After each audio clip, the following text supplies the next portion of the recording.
you talk to me? Are you talking to me?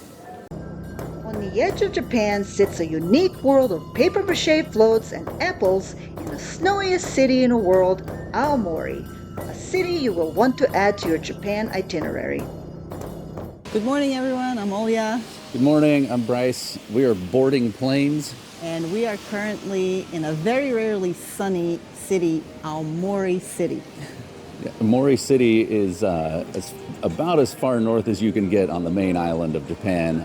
It's known as the snowiest city in the world. But today it's, as you can see, not very snowy. It's sunny, and it's also known for its crazy paper-mache festival called Nebuta Festival. Yeah, that and also apples. Yeah, there's like any iteration of Apple product you can think of. Yeah, it's pretty much like Forrest Gump here. There's, apple strudel, apple sauce, apple jam, apple cider, anything apple you could ever possibly imagine, they have it here, and they're proud of it. And we're just going to cruise around and show you this very rare moment. It's sunny. Take this sunny opportunity to go walk around. But first, Coffee. Coffee. Let's go.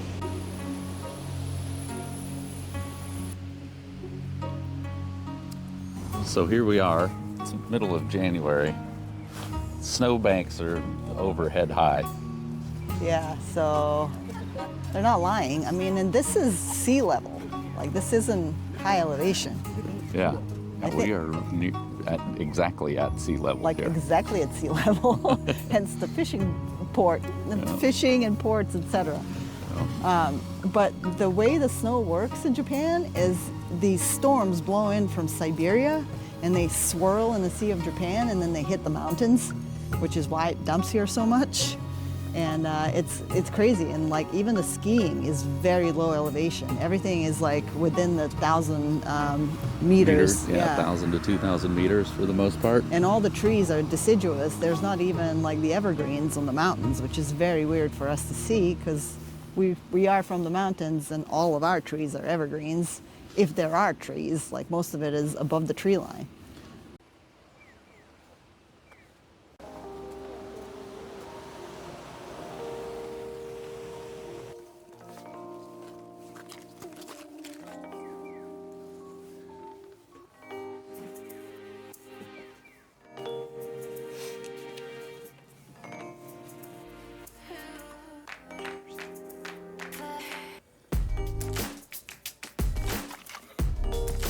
Yeah, not very many oat milk options in Japan, especially not this far north in the country. So this is refreshing. We're just sitting here watching the miniature cars go by. They're all like little toy cars. Somebody wants one. I do want one. They're like have very good clearance for the snow, but they're tiny. They're awesome. They're all-wheel drive. All of them. All right, coffee has been secured, caffeinated for the day. Ready to seize the day. These little shops are pretty funny in Japan. You stand in front of this little sign until they let you in because there's only 4 seats in there. It's a very intimate experience drinking coffee. I know, look at, like, there's benches all outside, but no seating inside. So you sit outside until it's time to drink your coffee alone. And then you go inside and hang out with the barista, talk coffee. Apparently the barista of this shop won the 2nd place in AeroPress championships in Japan. AeroPress championship. That's pretty commendable. Yeah. Anyway, we're gonna go and try to actually find an ocean. We are on an island and we haven't seen the ocean yet. So all the streets have covered walkways because it's not their first time. Apparently they're used to it snowing here. Apparently they know how it's done in a mountain town or in a snowy town. And also, like, this neighborhood, I've said this before, everywhere where there's these like expensive, cute little coffee shops and vintage stores, it's immediately like the hipster zone. We've got like skateboard shops, coffee shops, and vintage stores. Yeah, this town is very, very vibey.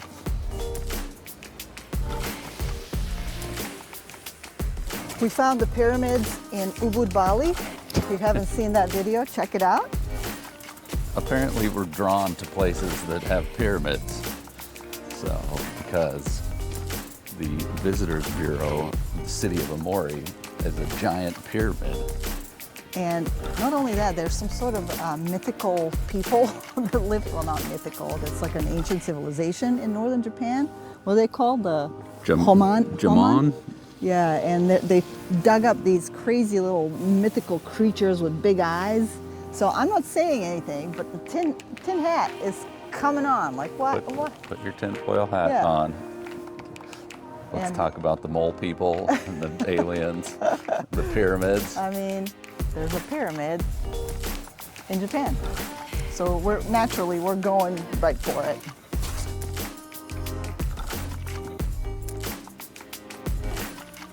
There she is. The Great Pyramid of Aomori.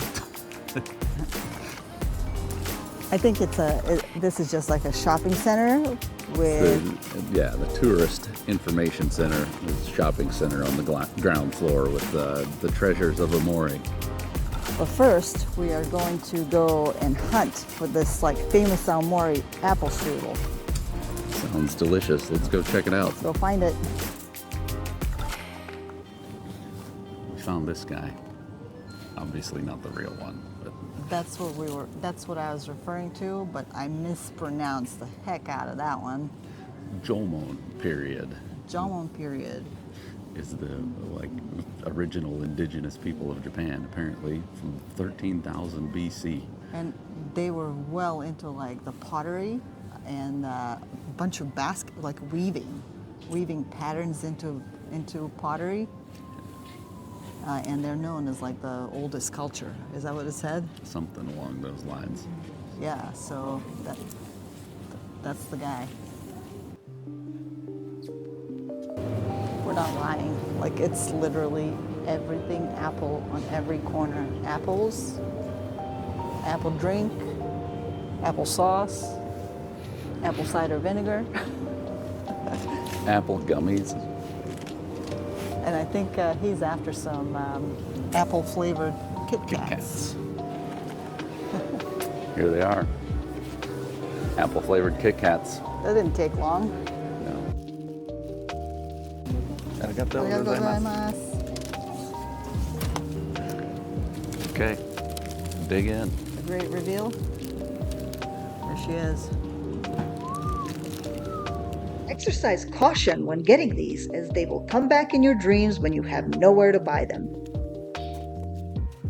I think we're getting closer. Oh, I see the sea. We found it. We did it.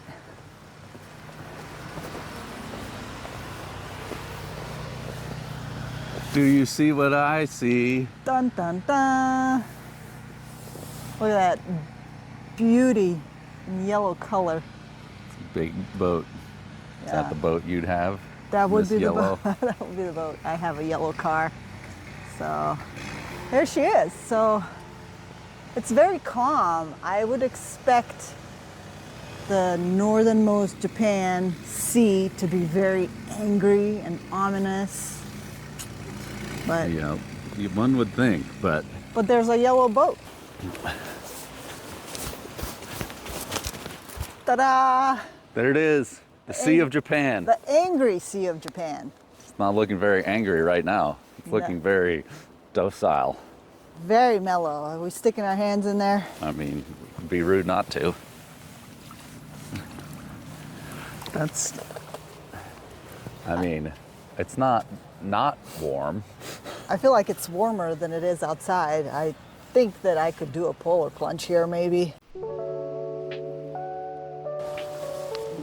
This is my kind of touristing. It's the mechanical engineering heritage. Apparently, this thing used to transport trains across to Hokkaido from Honshu. You would pull your train up here. There's tracks under there, and then there's tracks on the barge. You can't really see right there. And you just take the trains onto the barge, send them across the ocean, put them on the train tracks on the other side. Things have changed, and we'll show you how you do that now in some of the future episodes. Stay tuned Stay for the tuned. big reveal. We were getting cold, and the paper mache figurines clad in waterproofing agreed. We found the Nebuta Museum, and I'm kind of looking forward to this. It's the paper mache. Second best thing to being here when the festival's going on, I guess. I know, I think they leave them here in this museum, and here they are.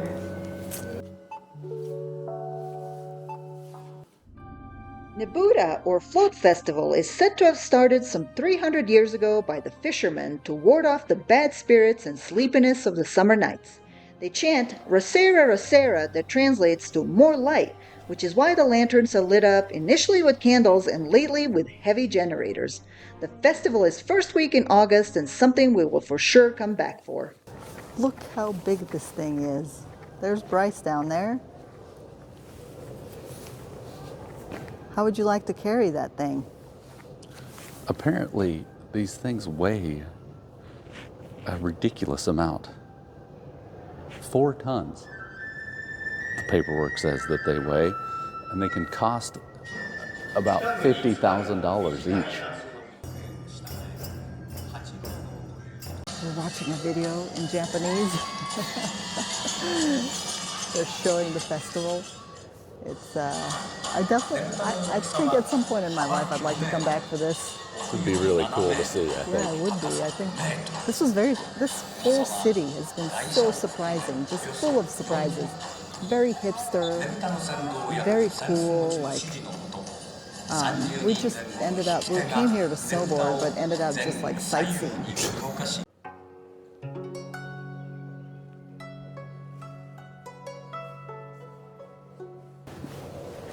These are the floats of the Nebuta Festival, and apparently for the grand finale, they put them on barges and float them in the bay, and I guess like this against the dark seas of Japan Sea must look amazing, and I guess it signifies the end of the summer.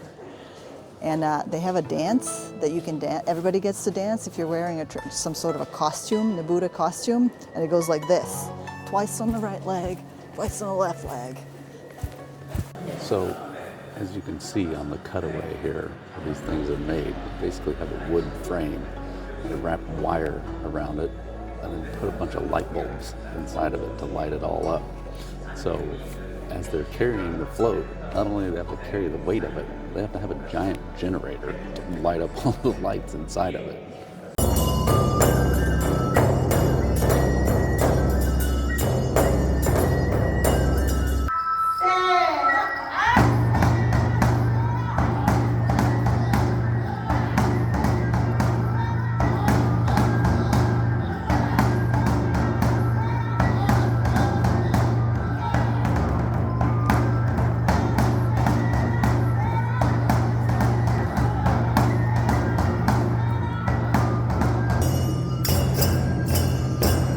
All right, we're all finished here at the Nebuta Museum.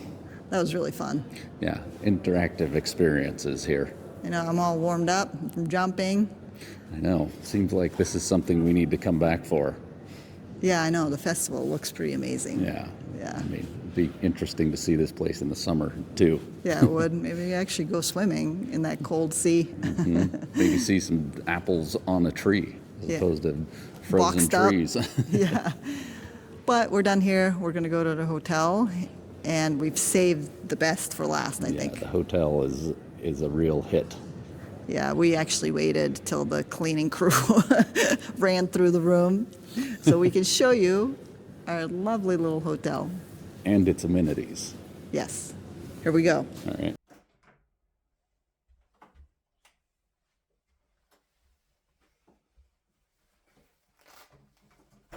Welcome to the lap of luxury, our 2 twin beds again.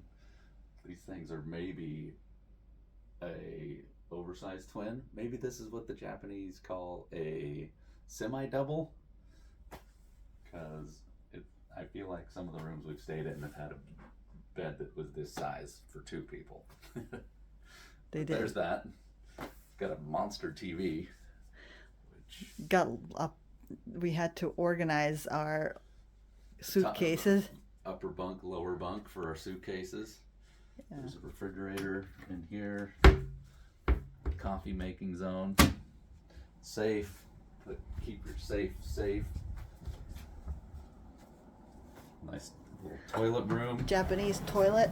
I'll open it. Yeah, it's got all the controls. I actually haven't used these yet. And then the shower and sink. I love these showers in which you can make a huge mess, and they have a seat. And our rooms come with these beautiful pajamas, aka the resort wear, that are really like a loungewear for the resort. And when you go outside into the lobby, everyone is wearing these. And don't they look like Star Trek uniforms? You're such a nerd. I mean, they do, especially when you see a whole lobby full of people all in uniform. They are here strictly for the 13th floor recreation area, which we'll show you next.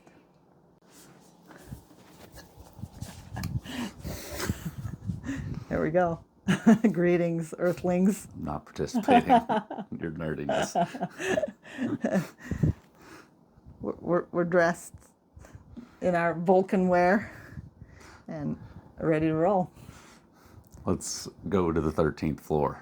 Up to the 13th floor we go. It's a lucky 13. You'll see. It's awesome. Okay. It's a beautifully sparkling, clean, brand new hotel. It's called Dormy Inn, in case we haven't said that. It was built in 2023. Everything's brand new and nice. And it's not even that expensive. We're paying under 100 US dollars. With breakfast? With breakfast. 13th floor. Natural hot springs bath. 13th floor. Doors are open. So it's better. Going down.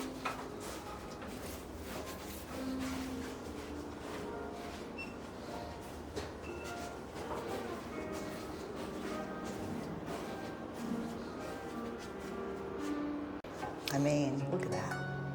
It's the same paper mache. This is the Nebuta Festival. Yeah, they're all over the hallways. It's so cool. And this is sort of where we part ways. All right.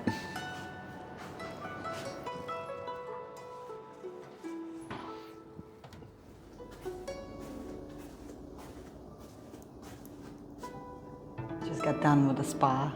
I was able to snap a few shots before anybody walked in there. It's still empty. I think they're getting ready to clean it. This is really divine. There's several soaking tubs. There's the outside one, which is hot. There's an inside one that's hot, and then there's a cold plunge. There's a sauna. Before you enter, you're supposed to bathe. And there's lockers. There's like these little little cabins with sinks and seats where you sit down to like do your hair after. I really love that. And you can make a giant mess in the bathroom. Like, I really want that for me in my next life. Like, I want a bathroom that's just like this, where you can just kind of get it all wet, have a little seat to dry your hair. It's divine. But let me show you another little cool thing. I'm gonna go see if Bryce is done.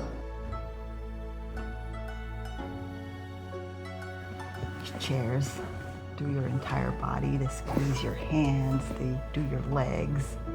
But look at the view.